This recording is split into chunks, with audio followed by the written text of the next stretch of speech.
Hey, Bengals fans, Anthony Cosenza with CincyJungle.com and the Orange and Black Insider Bengals podcast. Week 17 is in the books. The 2020 season is in the books. Not exactly the way that the Cincinnati Bengals wanted to ring in the new year. And they bring their old foe to town, the Baltimore Ravens, and get shellacked to the tune of 38-3. The Baltimore Ravens sat many of their starters by the time the fourth quarter commenced. And the Bengals were completely outmatched throughout this entire game, and they end the season 4-11-1. So, look, Baltimore's in the playoffs now. They finished the season 11-5 earlier today as well. Cleveland beat Pittsburgh, so they are in, and Pittsburgh already won the division. So now you got 3 AFC North teams of the 7 total teams making the playoffs in the AFC. They're all coming from the AFC, of course. The lone one not making the playoffs are our Cincinnati Bengals. They finished 4-11-1, as I said, and now there appears to be more questions than answers. This was a thorough domination by the Baltimore Ravens. Just a thorough domination today by the Baltimore Ravens. Usually I get to the stats later. We're going to do the stats first, and then we're going to get to some talking points after at the back end of the show, and we'll end it there. Again, I'm Anthony Cosenza with CincyJungle.com. Happy to have all of you with us, whether you're joining us on our Twitter account at BengalsOBI, live on Cincy Jungle's Facebook page, or on our Orange and Black Insider YouTube account. Thanks for tuning in. Hope you had a safe, happy, healthy new year. Hope things are better ahead for sure.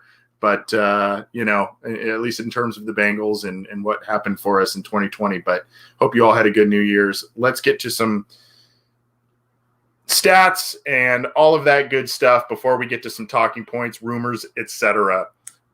This is the score page from NFL.com, and here are some stats. If you look to the right side of the screen here that I'm sharing, Lamar Jackson only threw 18 passes, guys.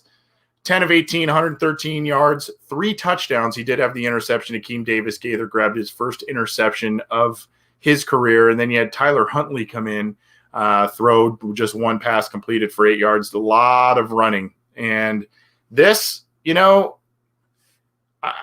I know we love passing the ball. I know it's a passing league. I know the Bengals just drafted Joe Burrow, but this time of year in this division where all of the venues are outside in the AFC North, the weather's not so great, there is value to running the football, and I think the Baltimore Ravens really taught everybody a lesson about that today.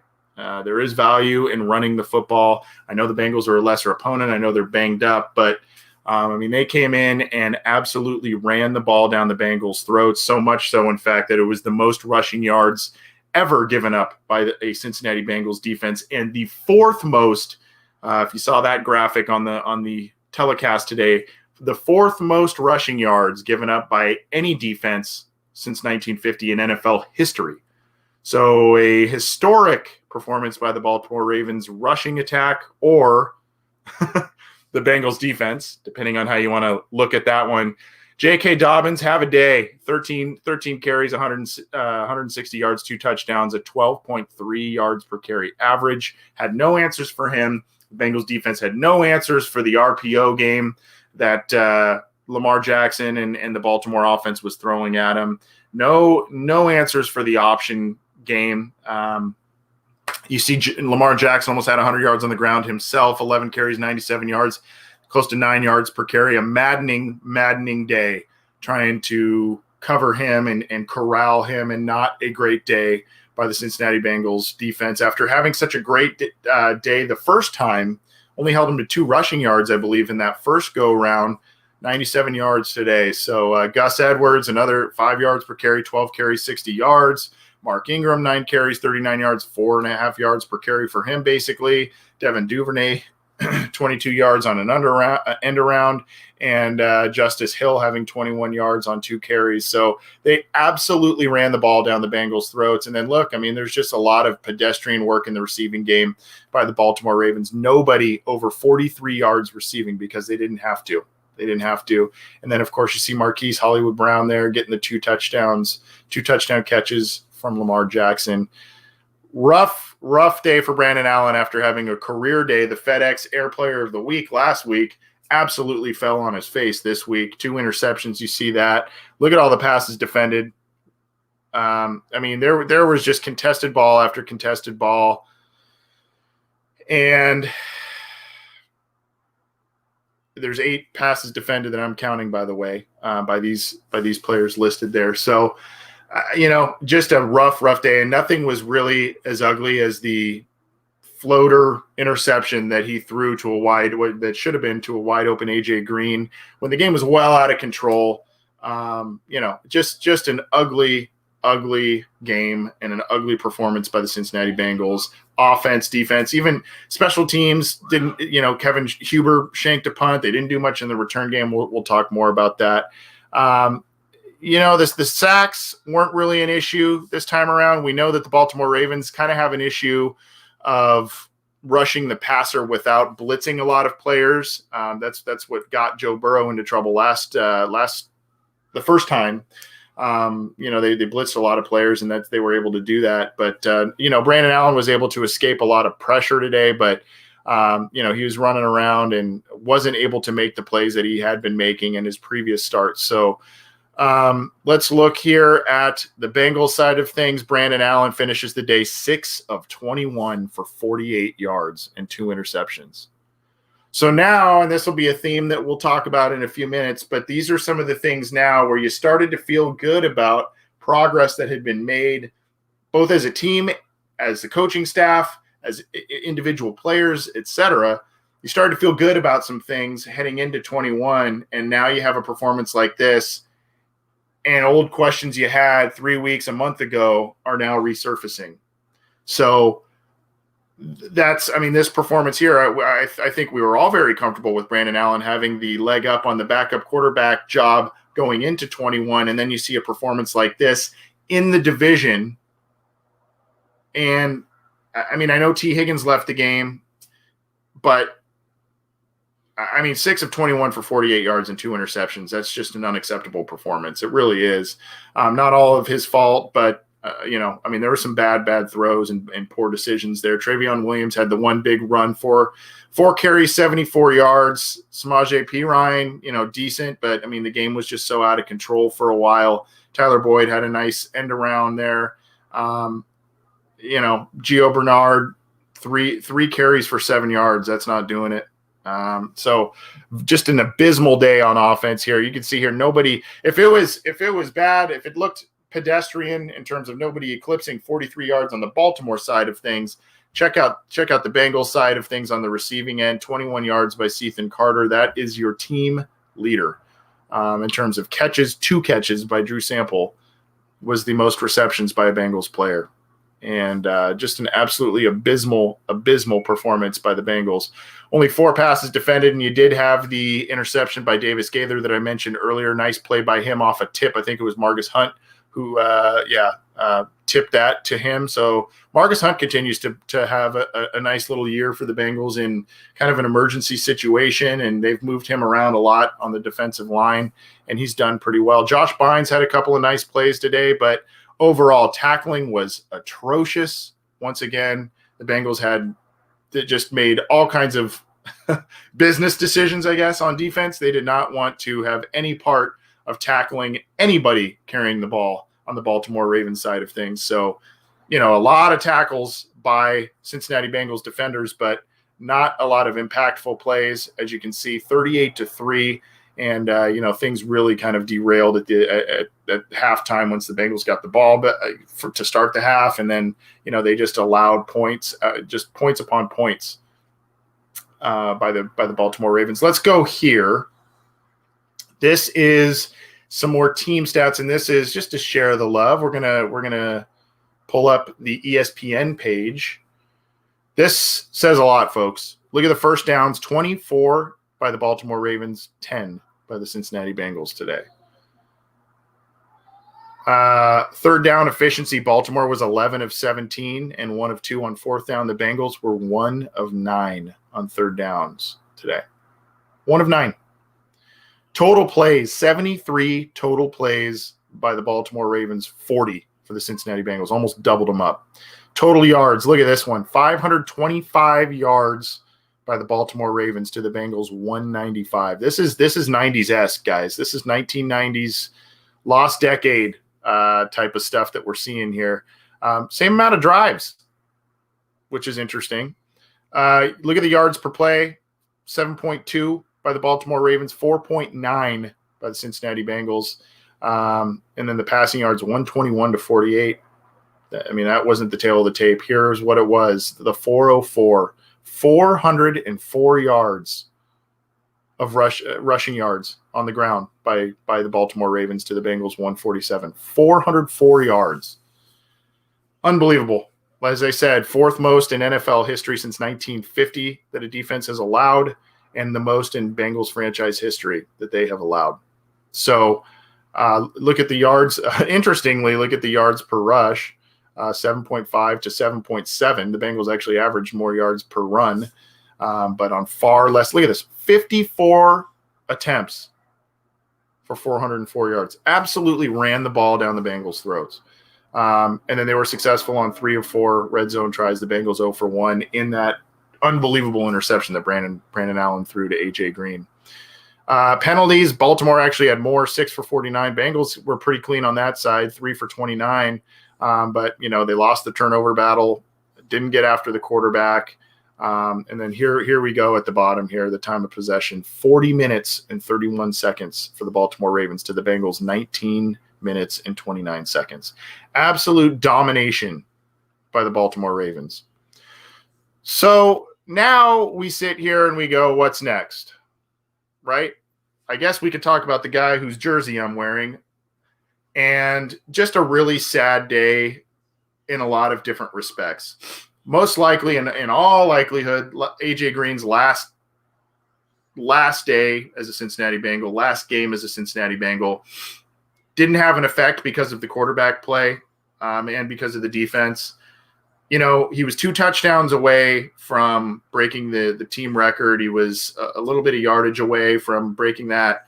So that didn't happen this week. The yardage one was probably unrealistic, but if I remember correctly. But the touchdown one, if he had a nice day, you would think an AJ Green in years past getting 2 touchdowns against the Baltimore Ravens was almost a foregone conclusion. So, you kind of hoped that maybe he would get a franchise record on his probable way out of Cincinnati. You had T. Higgins coming into this, needed one catch, and needed about 90 some yards, which he had been kind of around that yardage amount over the past handful of games to set some rookie marks for the Bengals, get himself a 1,000-yard season, set the franchise mark for catches. He gets hurt right away, and it was on a big play. There was a penalty on Mike Thomas. So he goes down with I think a hamstring tweak, doesn't play the rest of the game. The little things. We didn't even get the little things. Even, a win would have been a big thing, but we didn't even get the little things, the little milestones that we were looking for. And then, you've got others that probably aren't going to be here next year, Geno Atkins, and some others. So, even the little milestones that we were kind of clinging to kind of feel good about things going into 21, they didn't occur today, which was just a shame, just an absolute shame. That's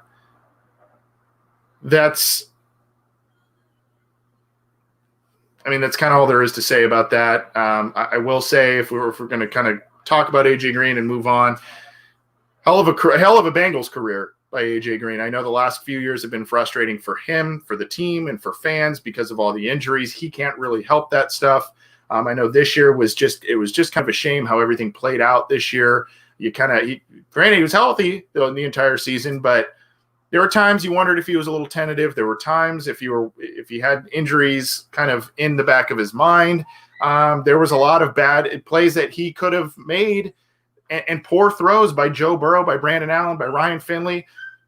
He could have had some nice statistical games if not for some bad throws and other bad moments. And then, he kind of still bracketed coverage at times. So, it would be nice if there was a niche that both sides could agree to and feel that he could come back and be productive for the Bengals, but it just seems as if he's going to move on elsewhere based on everything here. Now, so moving on from AJ Green, hell of a Bengals career, number 18. Thank you for everything you did for the Cincinnati Bengals. If it is indeed the last time we see you in stripes, I think Bengals fans everywhere can appreciate what AJ Green did. And I think his former quarterback, Andy Dalton, could attest to that. I think he knows that AJ Green really helped Andy Dalton out in his own pretty good Bengals career as well. So if it is the last time we see AJ, thank you for everything in your years with the Cincinnati Bengals. You were a star. As other preceding receivers, you took the baton, man. Let's talk about the coaches. Let's transition and talk about the coaches, because coming into this week, at least Jesse of The Athletic dropped a report late this week saying, there's going to be some shakeups. Basically, the front office kind of sounded like they forced Zach Taylor's hand and saying, if we're gonna keep you, we have faith in you, but you got to get rid of some of these guys. We gave you free reign to bring in quote unquote your guys, and they're not cutting the mustard. And it sounded like it was going to be Jim Turner, sounded like it was going to be Nick Eason, and it sounded maybe a couple of other lower assistants in there. Darren Simmons appeared to be safe. Lou Anarumo, his name wasn't mentioned, though. People wondered, and of course, it sounded like Zach Taylor was going to be retained, at least in kind of a prove-it year in 21. Now, with this performance, here's the thing, okay? I think all of us, or a lot of us, that said the thing that was going to keep Zach Taylor around, the thing that was going to keep Lou Anarumo around in 21 was the effort level that we saw in these past two wins against Houston and against Pittsburgh. The attitude, the playing hard for the coaches, no quitting, the fire, all of that kind of stuff. We kind of felt like, hey, these guys are still playing. It's a depleted roster because of injuries, because of COVID, because of all kinds of things. We know that it's been a challenging first two off seasons for Zach Taylor and his coaching staff. We know all of that. But we kind of felt like, these two wins, maybe they're turning a corner. You're hopefully going to get Joe Burrow back in week one. And then here you go. It may take a little bit for him to kind of get back up to speed because of his injury, but you were hoping to feel a little bit better, maybe a squeak out a win here against Baltimore. And then, you're really feeling good about some things. Well, this was an absolute just 180 from the performances that we saw the past 2 weeks. Absolute 180. And, the effort level wasn't there. The willingness to tackle was not there on defense. The execution wasn't there. Even some of the game plans and the play calls, I think there was a 4th and 1 where the Bengals could have, you're 4-10-1, and Zach Taylor goes for a field goal, which ended up being the team's only points. And that's it. I mean, you didn't go for it on a 4-10-1 record. Probably could have or should have. And I mean, I don't know. So there's a lot of questions now. The defensive coordinators unit gave up the most rushing yards in franchise history. And as I mentioned a couple times now, one of the most ever in NFL history, at least since dating back to 1950. So what's next? Well, I know a lot of you, or some of you, aren't the biggest fans of this gentleman for a variety of reasons. But here is Mike Florio. I apologize for the video making some noise there. This is from Mike Florio of Pro Football Talk. Will the Bengals bring back Zach Taylor? This is as of a quarter to 4 Eastern. So this was before the end whistle of the game. So if you see here, there are coaching jobs that are wide open. This was an interesting one. In Cincinnati, a definite, quote, "we'll see" vibe has emerged this weekend. Although NFL media has reported that Zach Taylor is expected to return, there's a rumor making rounds that Taylor could be out. He's going to finish his second season with a record of 6-25-1, and on his watch, rookie quarterback Joe Burrow was battered and bruised before suffering a serious knee injury. To the extent that the Bengals entered today's game undecided about Taylor, the team did little to save Taylor. Working in Taylor's favor is the Bengals have a long history of not paying coaches to not work. Marvin Lewis was an example, and this would be the case for Zach Taylor if they let him go after this year. Working against Taylor is the possibility of reuniting Burrow with former LSU offensive coordinator Joe Brady, who currently serves as offensive coordinator in Carolina. The Bengals may need to move now or risk seeing Brady get serious consideration for a head coaching job elsewhere. So this could be nothing more than, Florio kind of spinning some wheels, but he seems to have some sources in league circles, whatever that may mean, that this performance today may call things into question for Zach Taylor. I don't know how much I believe that based on some other things that we've been seeing, but I thought it was very, very, very, very interesting about what was said in that piece. Now, I tend to think that Zach Taylor will be back.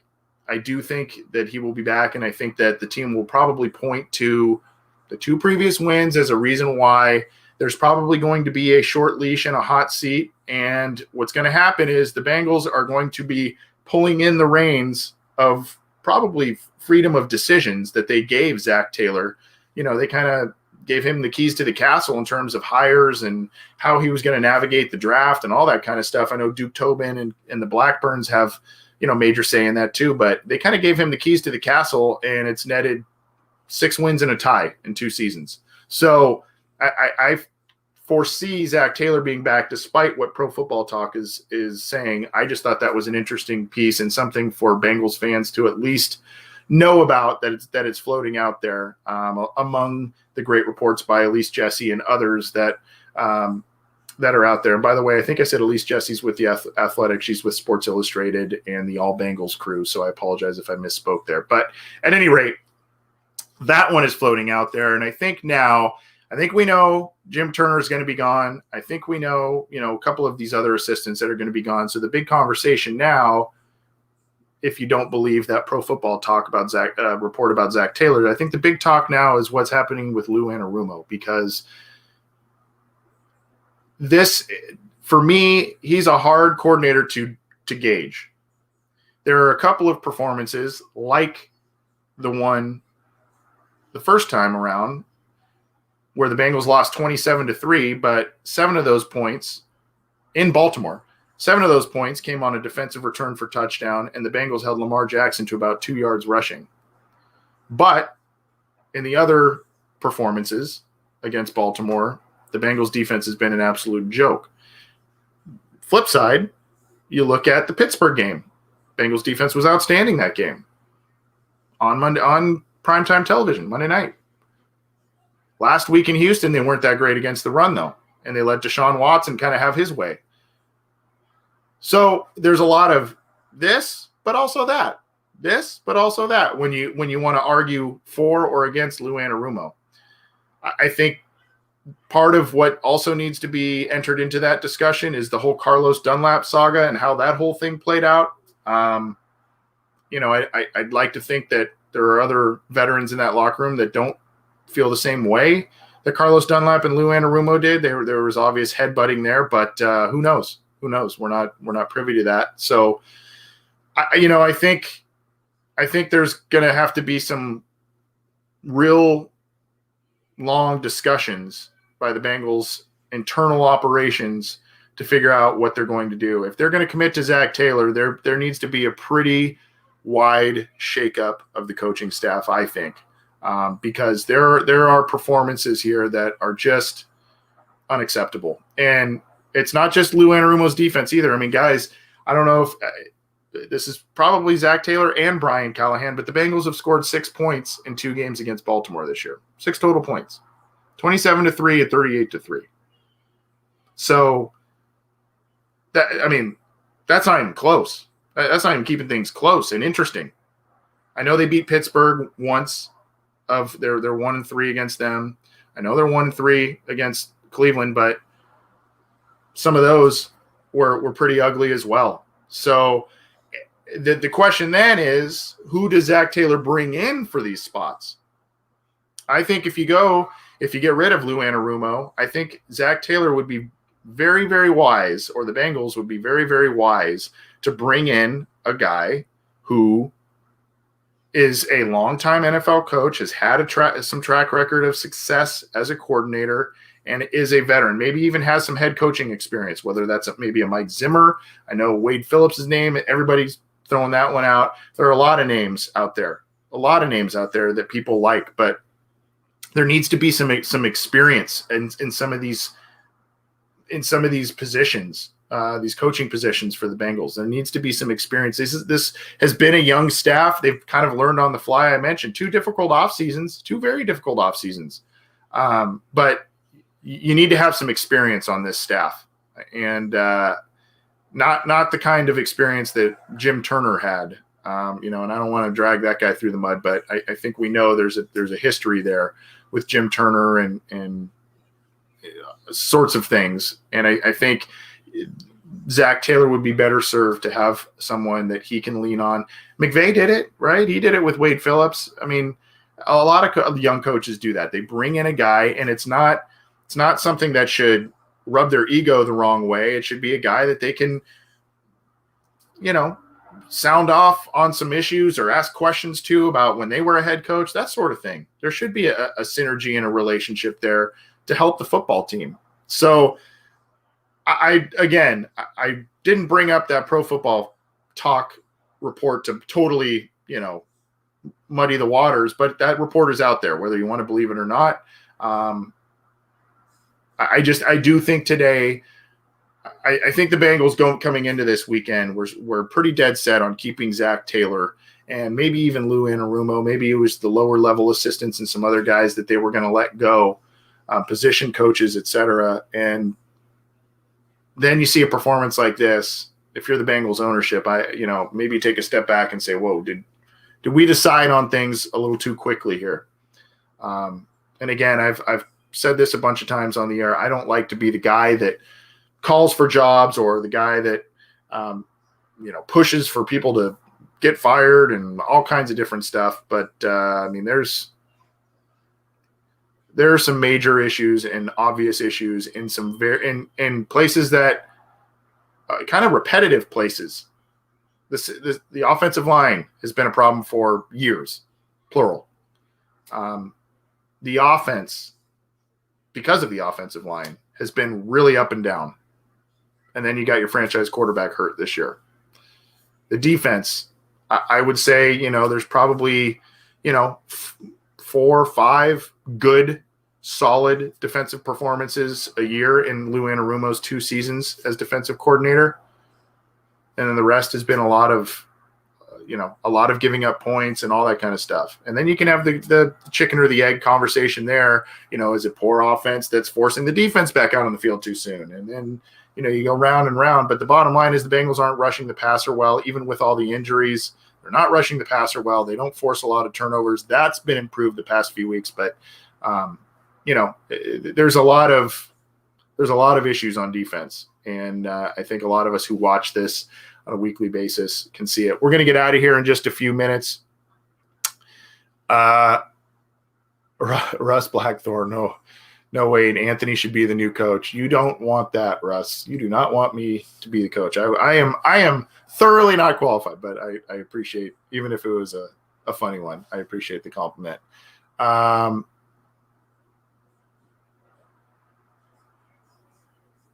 Hey, this is awesome, Kyle. Thank you. Sucks that we suck, but you guys are the best in the job at team reporting. Bengals Nation is like, hey, Kyle, that's awesome, man. I got to tell you, it's not, to be quite honest with you, taking the air. I love taking the air with co-hosts. You get to kind of back and forth a little bit. Taking the air, going solo, especially when you're talking about 6 wins and a tie over the last 2 seasons. It's not easy, but I appreciate the compliment. Michael Flukas here. For a guy who is to be tutored by an offensive phenom and the Rams coach, he's not very imaginative when his offense is in play. Will he relinquish the play calling duties? What do you think? That's a great question and a great point, Michael. And there's one thing that I talked about on a different podcast somewhat recently. But if you look at how McVay's coaching staff is constructed and how Zach Taylor's coaching staff is constructed, there's some significant differences. And there are for instance, if you remember back to when Zach Taylor was interviewing for the Bengals job, there was another young coach from the Rams that the Bengals were interested in. I believe they interviewed him as well. His name was Shane Waldron. He was the passing game coordinator under McVay. He's kind of moved around a little bit. They still have a run game coordinator and a passing game coordinator on the Rams staff. Go look up their website. You can see. Now, Zach Taylor's done a good job beefing up the Bengals coaching staff, and he's added some pieces there and some more staff pieces, but the Bengals are still underhanded in the scouting department. And, I guess why I'm bringing this up and trying to answer Michael's question with that is, if you're going to emulate at least some of, or a good portion of the Rams model, the McVay model that has been pretty successful, you don't have to emulate every single little thing, but I would think that there are some pretty critical areas that you want to try and copy. And I think that if having a passing game coordinator and a run game coordinator worked for the LA Rams and Sean McVay to get them to a Super Bowl, getting them potentially to the playoffs again this year, I think that that's something you maybe look at. And I think also this is also kind of an ego thing. Zach Taylor probably needs to think about getting a different, if he doesn't trust Brian Callahan to call plays or to at least co-call plays or what have you, he needs to find someone that he can trust on that front. Because look, if you remember, if you listen to a podcast we did a while back, we talked to Tim McGee, who's a radio voice for the Bengals, and he does a lot of stuff, and he was obviously on their Super Bowl team. Very entertaining interview. I kind of asked a question basically is, do you expect Marvin Lewis to be more successful elsewhere, because he doesn't have to do all the things and manage so many different areas of a football team that a head coach normally doesn't have to manage around the NFL. And I think that Zach Taylor kind of came in, young guy, hungry and ready to prove himself, and he's eager and he's ambitious, and he comes in and there's more on the plate to be a head coach of the Cincinnati Bengals, at least from what we know and what we've heard. There's more on the plate. And when you're a first-time head coach, haven't even been a true NFL offensive coordinator, he was an interim guy. When you're a first-time NFL head coach, a young guy, haven't had a lot of experience in general coaching at the NFL level, you come in as a first-time head coach, you assume play calling duties, and then you're overseeing all the other areas of a football team, which is what a lot of coaches do. But again, with the Bengals, there's just more. And go back and listen to that Tim McGee interview. He corroborates, our theory on that. But, there's just more to it. And I think that the play calling thing falls into, just biting off a little more than he can chew right away. And, I think that's something that also needs to be evaluated this offseason. I really do. Chris Risner. So who do we pick first? I think the Bengals are still at number 5. I should have done my homework before I took the air. I think they're still at number 5 there based on everything that played out. If someone wants to correct me there, we will we can take a look at that. But I think it totally depends on who is there. Based on this question from Chris, totally depends on who is there. I think we'd all like to see Sewell, and this is what's funny too about the draft. Every single year we hear it. Every single year, no way that guy's going to be there. No way, absolutely no way. He's never going to be there. Don't even mock draft him. He's never going to be there. And lo and behold, every year. Now it's not necessarily in the top 5, but lo and behold, there are people that drop and fall in drafts, and fans don't know why. Other people don't know why. The ESPN and NFL Network talking heads don't know why. Remember Andrew Billings? He was mock drafted to the Bengals countless times in the first round. They got him in the 4th. So, I mean, that's just one example of many, many. So it's unlikely that Penei Sewell will make it to number 5 or outside the top 5. But there's probably 3 quarterbacks that are going to be taken within that top 5, maybe a corner, maybe a wide receiver, and all of a sudden, if you're the Bengals, you have Sewell sitting in your lap, and you didn't think he'd be there. So I think if Sewell's there, you got to take that guy. I get a little hesitant because he didn't play this last year, but from what you saw in the previous 2 years as a very young player, he's exceptional. He is exceptional. So I think you take Sewell, but this team now, we talked about AJ Green. Look, AJ Green's set to be a free agent. John Ross is set to be a free agent. Mike Thomas is set to be a free agent. And Alex Erickson is set to be a free agent. That's 4 wide receivers. So whether it's Kyle Pitts as kind of that flex hybrid, freak athlete playing tight end, whether you get that guy as a pass catching option, or you wait till round 2 again, top of round 2, top of round 3 for more options. This team's going to need pass catchers, and they're going to need talent. You'll have Boyd, you'll have Auden Tate back. You got T. Higgins coming back after a really good rookie season from him, and you're going to need to restock that cabinet. And I got to tell you, I love Alex Erickson's story, and undrafted guy, and played a lot of years for the Bengals, but I kind of have seen enough from the punt return stuff, and I think I think he's replaceable is what I'm saying. Like the guy, good character guy, done a lot of good things for this team, and was a really good story a handful of years ago when he made it. But I think you need to restock that cabinet, so to speak. So those are some areas to look. But I mean, again, edge rusher, you got to bring pressure, and you got to bolster your offensive line. Those are 2 areas of critical need for any football team, and the Bengals seem to need that. And also a sneaky need that not a lot of people are talking about is interior defensive line. We talked about Geno Atkins maybe moving on. Josh Tupou didn't play this year. We don't know what's going on with Christian Covington, Margus Hunt, if they're going to come back, all that kind of stuff. So the Bengals, Mike Daniels is on a 1-year deal. He played pretty well. I would assume they'd like to have him back. He seems to like Cincinnati. So defensive interior has to be in the discussion as well, probably by day 2, maybe in that, where they love to get interior defensive linemen in the 4th round. So maybe that's where they look for some of those. But they're going to need some help there too. So that's kind of where I would look. I'm going to get out of here, guys. I said I was going to keep it short. I do this all the time. I'm going to keep this one short. And here I go, almost 40 minutes. But thanks, everybody, for tuning in, not only this week, but for every single week that you tune in. I know this hasn't been a great Bengals season. And, hey, sometimes we give opinions or whatever that you guys don't agree with, or some people accuse me on Twitter of hate, quote-unquote, hate watching the Bengals. I like that. That was funny.